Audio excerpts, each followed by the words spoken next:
Hello world and welcome back to another episode of Golfing the Villages. Today I'm sitting down to have an uncensored, intimate conversation with my friend and PGA pro, Cyril Bouniol. Cyril, a native of France, has been playing professionally since graduating from Abilene Christian University in 2011. Today, Cyril lives outside Fort Worth with his wife Charlotte and their 3-year-old son Luca. Without further ado, let's get after it.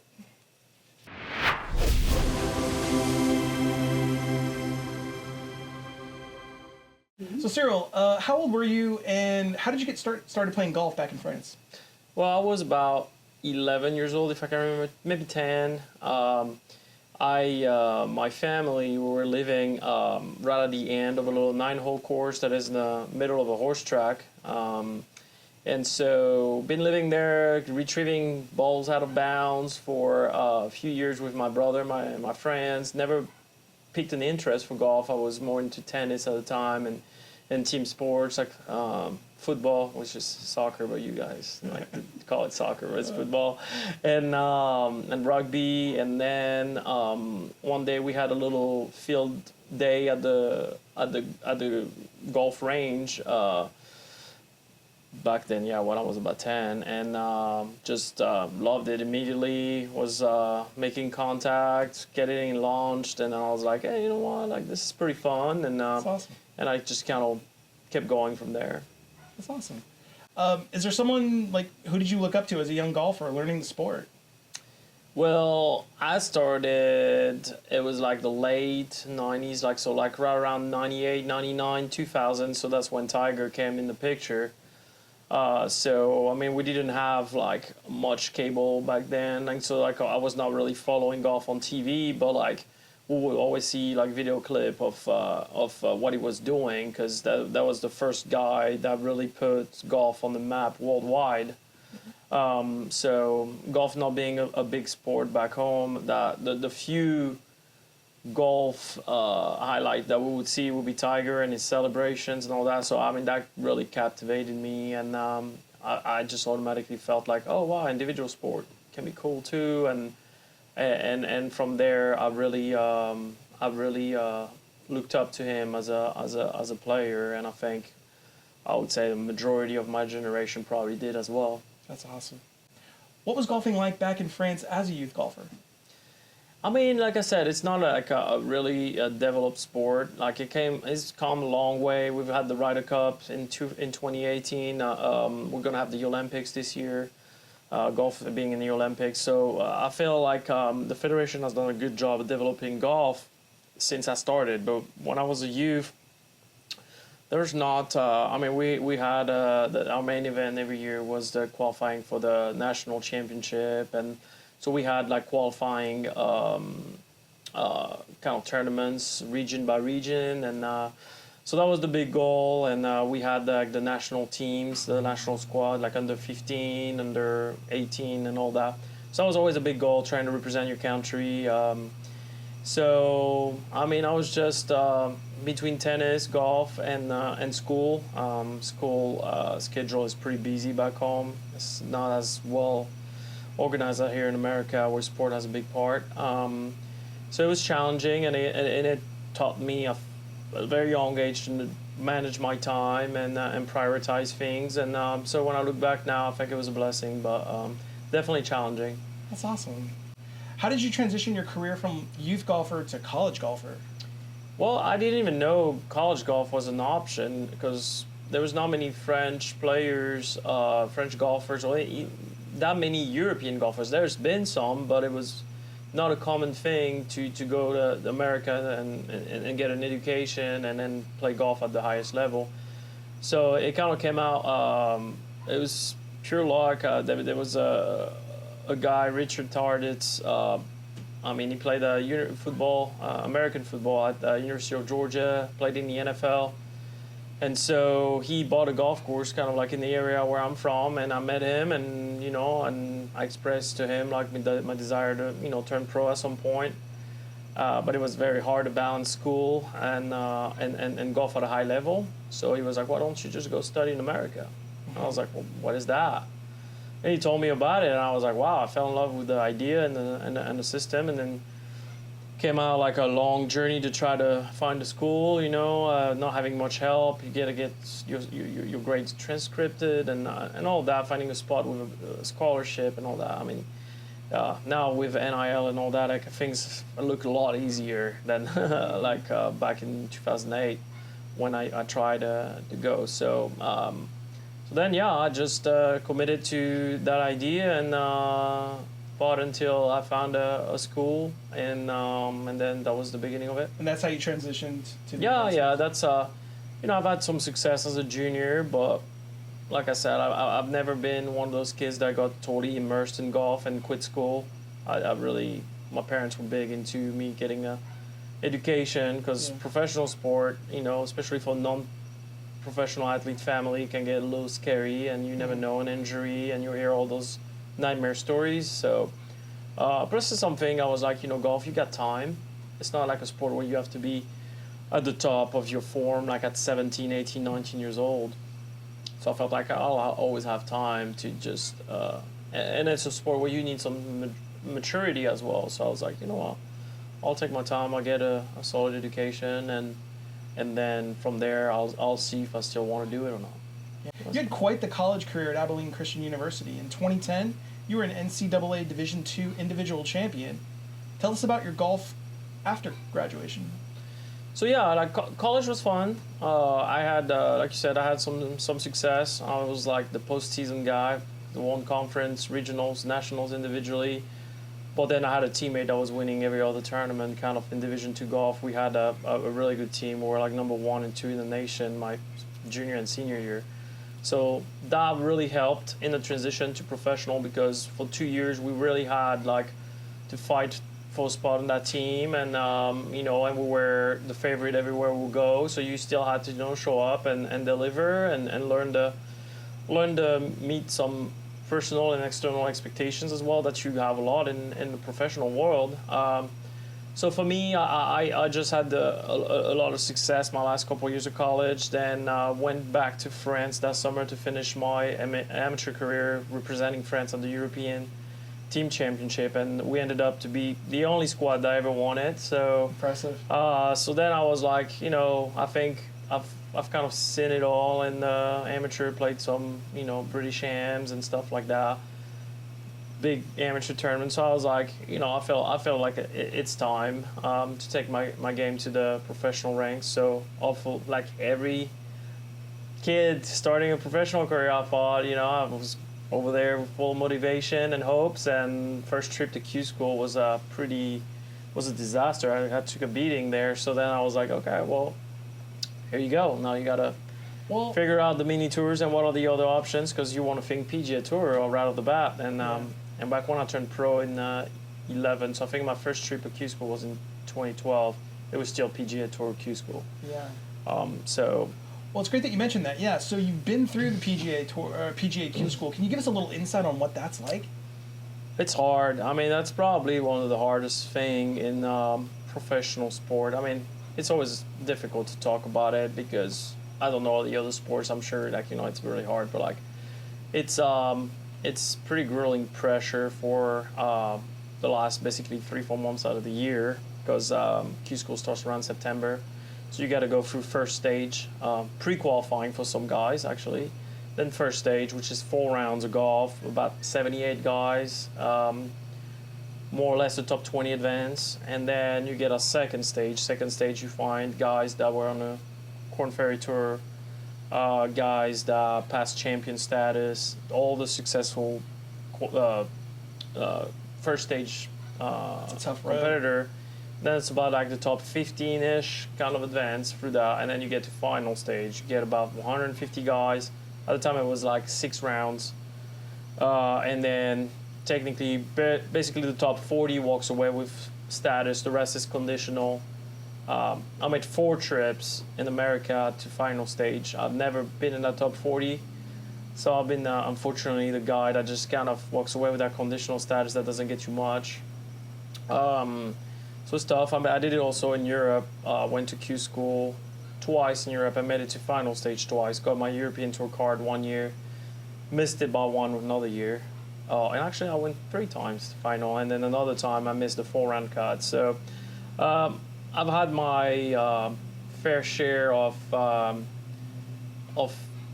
joys and achieving a big time goal when I got my European Tour card. Especially it was the week after the final Terminal Challenge Tour, and I missed my card by one spot, one shot. So it was really a nice relief to achieve a goal. And it was only my third year as a pro. My family was there, so that was cool. But wish I had the same success here on this side of the Atlantic. It's tough. It's tough, but this year I went back to first stage, didn't make it through. It's basically gonna dictate what you're gonna be doing the next year, and it's not like you have like many other opportunities. You can always go Monday qualify, but we know how tough that road is, and especially without holding a status, it's not like you can reshuffle, re-rank. You just gotta really go on the tear for quite a few weeks in a row. But it's doable. Yeah. Well, let's talk about the not so glamorous side of PGA golf. Like you, like most professional golfers, are not sponsored. So what are the struggles that most professional golfers outside the top 150? What do they have to deal with? I would think number one is probably financial. The financial stress. I mean, even for the guys that do have sponsors, I think it's you never know for how long you're going to be funded, so you always feel like you kind of have the clock is ticking and you just got to make something happen. On my part, it's been a lot of credit cards, a lot of credit card debts, a lot of just kind of gambling on myself, constant investment on myself, that is on the coaching side, the mental game, all those things. I mean, you're a one-man show.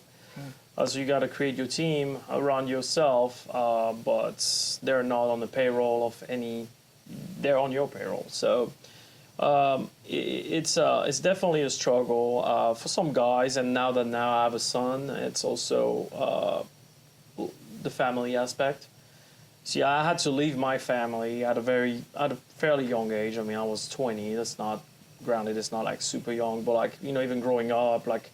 Had to go weeks at a time in tournaments, you leave your parents, and so like leaving all my friends, family behind for this adventure to go to America and go to college with knowing I wanted to turn pro.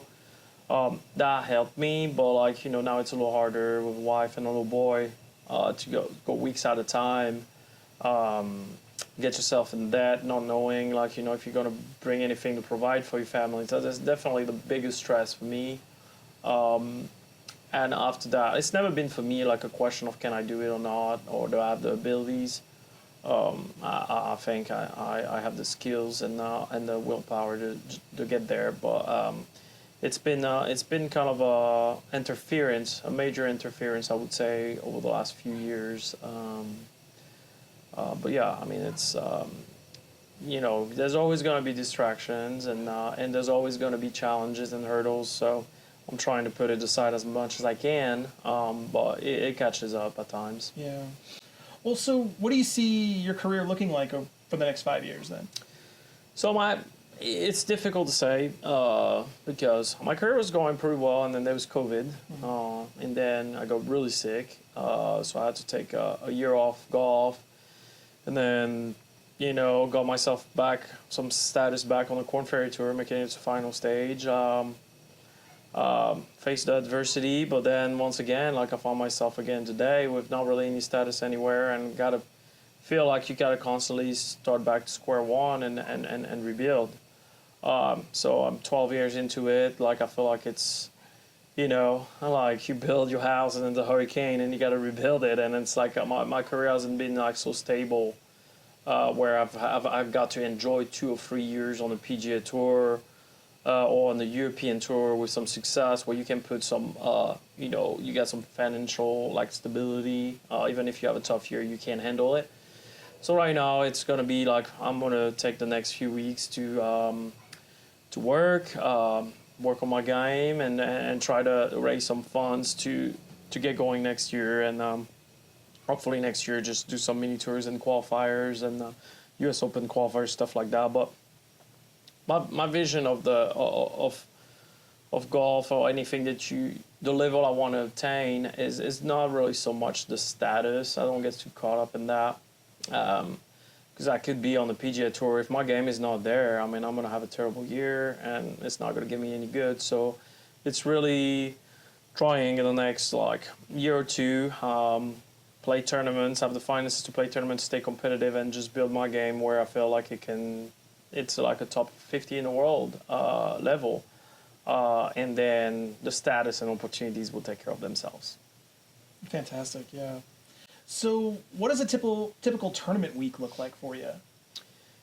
So this is where, for the average golfer or like the non-competitive professional golfer, like I even like college kids. I mean, I call them kids nowadays, but like college guys that just turned pro, young pros. That's the first thing that shocked them. It's like, wow, I didn't know there was all that was going into a tournament. Like, in college we show up, we play a practice round, we play. And it's let's go, like a professional on the tour, on a bigger scale tour, like European Tour, Corn Ferry, PGA Tour. Usually you get on site on Monday. So Monday is usually the travel day. Thursday's the start. We normally watch on TV. Yeah, absolutely. So like Monday is usually the travel day. We get there like Monday morning or something like that. So usually the Monday, I personally don't like to play 18 holes. So I usually play 9 holes Monday. Then Tuesday, so then you get a chance to kind of see like how the rough like, the fairway, firmness of the green. You know that everything's going to get faster and firmer as the week goes on, unless weather. So kind of start looking at the forecast. Have like a little idea of what's wind-wise. Is it going to be the wind consistent all week? It's going to switch. Then kind of get a feel for the course. Do some technical work, work on the mechanics, drills, and then once I got a better idea of like even equipment, if the trucks are there, you make some equipment adjustments, make sure lie lofts are good. Sometimes you mess with the loft of the putter if the greens are slower, faster. Some weeks you want to have a 2-iron up, in the bag. Some it's a 5-wood. So you kind of just get a feel for all that. Tuesday, usually 9 holes. Tuesday is usually my heaviest day of the week. So I usually do 9 holes, technical, mechanical work, play extra few holes if I feel like I don't feel comfortable. I wanna see a little bit more, and then just do all of my at-home kind of drill routines, like a lot more performance-driven practice, work on TrackMan for distances, and play kind of the course on the range with the TrackMan, kind of like hit driver, and this is what we're gonna have, and practice those shots. Same with kind of chipping, putting, also a lot more performance-driven with drills, and then final touches with equipment. And Wednesday, if you're in the Pro-Am, you play in the Pro-Am. That's 18 holes. And you have to play the full 18? Yeah, they're starting to kind of like go to the 9 and 9 format, where you play 9 hole with a pro and the back 9 with another pro, which I think is great because it gives more pros the opportunity to play the course on Wednesday, which is going to be the condition that are closer to the tournament. Way cooler for the amateurs to get to play with 2 different pros. And I always try to do the job out there and be like, very invested in the Pro-Am, but like some guys, like they take it as a strict practice round, and so they're not really chatty. They kind of take their informations out there. I feel like you're an ambassador for the game. Well, no, I mean, especially like the guys that have been out there for a while, I feel like, they might travel on Tuesday because they know they're in the Pro-Am. So Wednesday is sometimes actually the first time that they discover the week for that week, the course for that week. So depending on your status and your category, you kind of on a different schedule. You're a Monday qualifier, I mean, you get there Tuesday, you got to do everything Tuesday. Yeah. And then Thursday start, Friday, hopefully the cut, then Saturday, Sunday, and then pack your stuff and either fly to the next tournament that Sunday night if the flights are available, or early Monday morning, and that is on repeat. I've been in a lot of cool places in this world playing golf, and everybody's like, "Oh, you're so lucky." I was like, "Well, it's always the same triangle for me: airport, golf course, hotel. Like that's all I see." That's awesome. So when you're not playing in a tournament, what does your training schedule look like? Well, it depends. Like if I've been on a stretch of, I've had stretches of 8, 9 tournaments in a row. So if I'm a week at home, depending on how my game feels, like I need a day or two to kind of put the clubs away. Yeah. So it's gonna be more like stretching, workouts, light workouts, and then if it's golf, it's just the same. It's just gonna be the same maintenance. I'm just gonna work on my mechanics, and especially early on in the week, and as I get closer to travel time, it's gonna be more time on the course and more time doing performance drills. If I know the next few courses I'm about to play, I already have an idea of the shots to kind of work on and what I'm gonna be facing. So that's an advantage. But if I don't, then I just do a little bit of Google Earth, try to kind of get a feel for it, like look a little bit online what the course looks like, and then just do some work on that. That's awesome. Well, I hope you guys enjoyed this in-depth look into what the life of a tour pro is really like. And until next time, we'll see you on the course.